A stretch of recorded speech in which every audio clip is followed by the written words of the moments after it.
Hello everyone, today is December 22nd, 2011. I dedicated my 100th video on the channel to Hugo Salinas-Price and his efforts to monetize silver in Mexico. And I'd like to do an update of a recent article that I'm going to put below. He talked about, how that's coming along. He seemed real optimistic last time I checked in on that.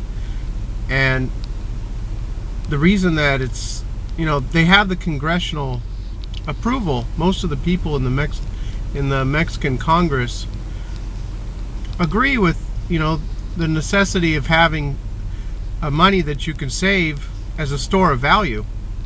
And Mexico, with Mr. Price's encouragement, Mexico could be the first country to have that form of savings as a store of value for their citizens. I mean, I'm really hopeful that Mexico can pull this off.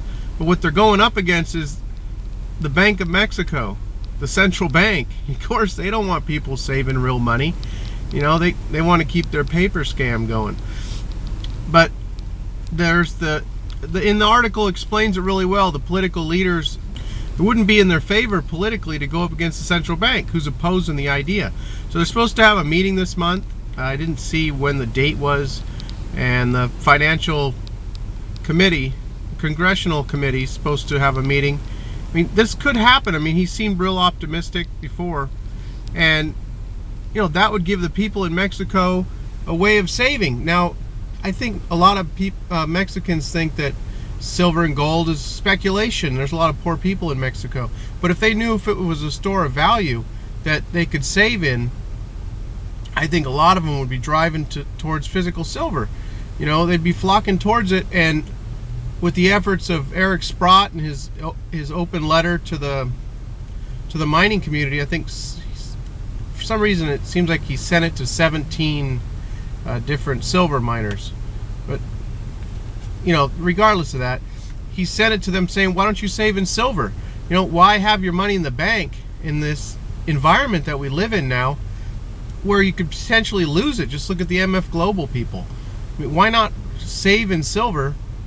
And if all these people, like the miners, start saving in silver and they monetize silver in Mexico, it's not going to take a whole lot to just break the back of the camel with for the silver market. It's such a small market.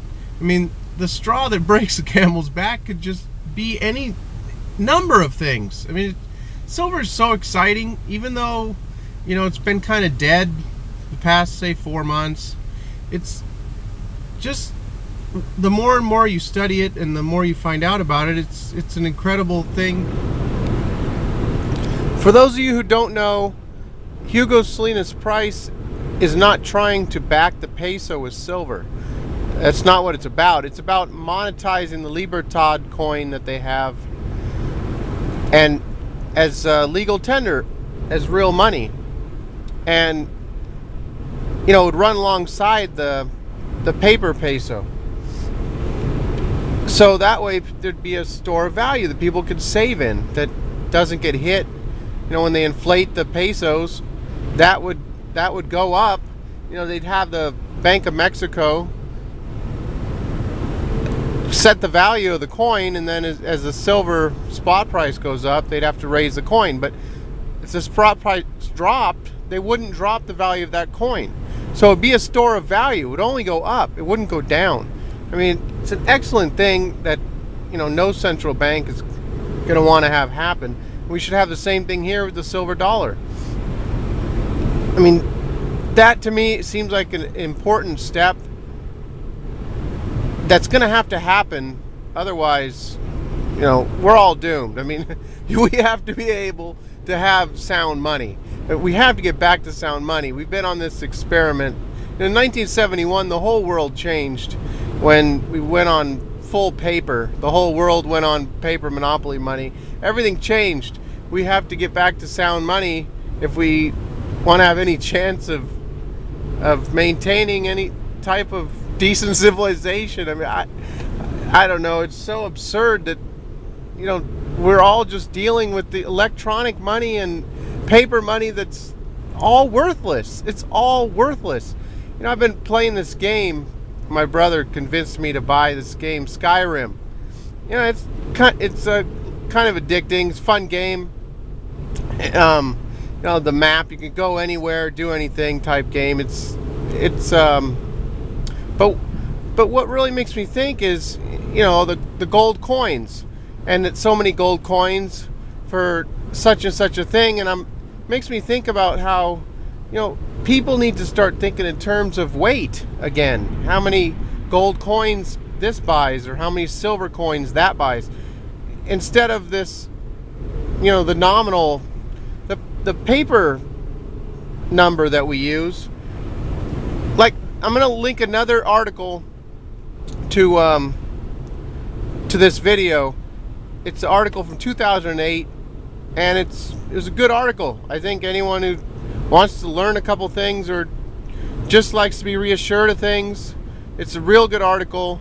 A Swiss bullion dealer was being interviewed, and it's on this guy's blog, so I'm going to go ahead and put it on there. One thing he points out in there is how people were fooled into believing that their house that cost $300,000 in the year 2000, when it went to $600,000 in the year 2008, that they doubled, you know, their value. They doubled the value of their asset. Well, that's in paper money. You know, that's in terms of phony money. So when you look at it in terms of gold, they paid 1,000 gold coins, 1 ounce gold coins for their house, 2000. It was only worth 650 gold coins in 2008. So they lost a third of their money, of their real money. People don't think in those terms. They think in terms of dollars.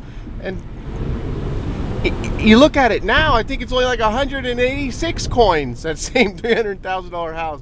So you've actually, you know, you could buy 5 houses now if you would have just held on to your 1,000 coins. I mean, when you think in terms like that, it's incredible what's going on. Gold is revaluing itself to all the paper money that's been printed. Gold doesn't go up, it just maintains its value throughout history, and paper money is what is going down, and that's what this whole channel is about, and that's what I'm trying to, you know, shed light on and reinforce. So anyway, thanks for watching, and like Silver Future says, I hope you learned something.